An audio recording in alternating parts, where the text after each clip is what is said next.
उन्नाव से भाजपा सांसद साक्षी महाराज का दावा है कि प्रदेश में 80 की 80 सीट भारतीय जनता पार्टी जीतेगी। वहीं उन्होंने समाजवादी पार्टी के राष्ट्रीय अध्यक्ष अखिलेश यादव की तारीफ करते हुए कहा कि राहुल गांधी से तो 1000 गुना अच्छा अखिलेश है।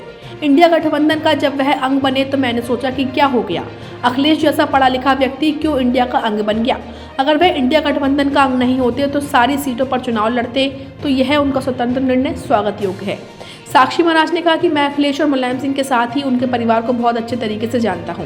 हमारा आवास उनके घर से मिला जुला है। राहुल से तो 1000 गुना अच्छे अखिलेश हैं। हम उनको कोई ज्ञान नहीं दे सकते और वो हमारा सम्मान करते हैं।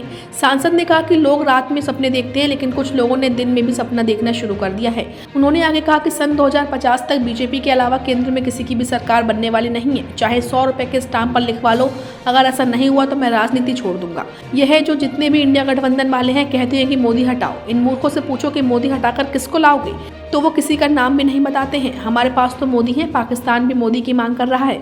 हमारे पास तो ऐसा कद्दावर नेता है जिसे हिंदुस्तान की जनता छोड़ना ही नहीं चाहती। साथ ही अयोध्या में बन रहे राम मंदिर को लेकर साक्षी महाराज ने कहा कि देखिए, यह 550 साल पुरानी लड़ाई है। 22 जनवरी को अयोध्या में प्रधानमंत्री मंदिर का उद्घाटन करेंगे।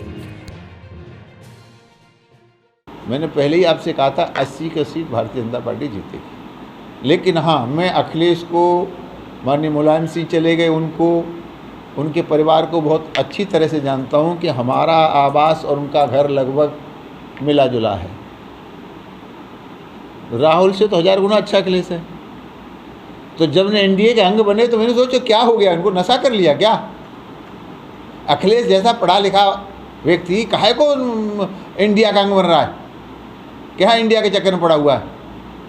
तो अगर उन्होंने निर्णय कर लिया कि हम सीटों पर लड़ेंगे, ये उनकी पार्टी का निर्णय है, हम उनको कोई ज्ञान नहीं दे सकते, लेकिन वो हमारा सम्मान करते हैं। तो अगर समझदारी से आदमी काम करता है तो ठीक है। अगर उन्होंने ऐसा निर्णय ले लिया कि हम किसी इंडिया गठबंधन के अंग नहीं, सारी सीटों पर लड़ेंगे, तो ये उनका स्वतंत्र निर्णय है, स्वागत योग्य है। लोग रात में सपने देखते हैं, कुछ लोगों ने दिन में सपना देखना शुरू किया है।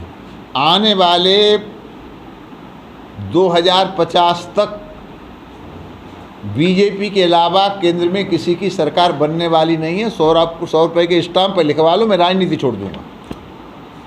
2050 के बाद की बात करना, 2050 तक तो बीजेपी कोई है क्या? ये जो जितने भी इंडिया गठबंधन वाले, मोदी हटाओ, इन मूर्खों से बताओ लाओ किसको? किसी का नाम बताया आज तक क्या? हमारे पास तो मोदी है, पाकिस्तान भी मोदी मांग रहा है, पीओके मोदी मांग रहा है, कितने राष्ट्र मोदी मांग रहे हैं। हमारे पास तो ऐसा कद्दावर नेता है जिसे हिंदुस्तान की जनता छोड़ना ही नहीं चाहती, और इंडिया गठबंधन वाले आज तक नहीं बता पाए कि मोदी को हटा के लाएंगे किसे। और जिस दिन किसी का नाम ले दिया उस दिन इंडिया गठबंधन तार तार तार तार हो जाए।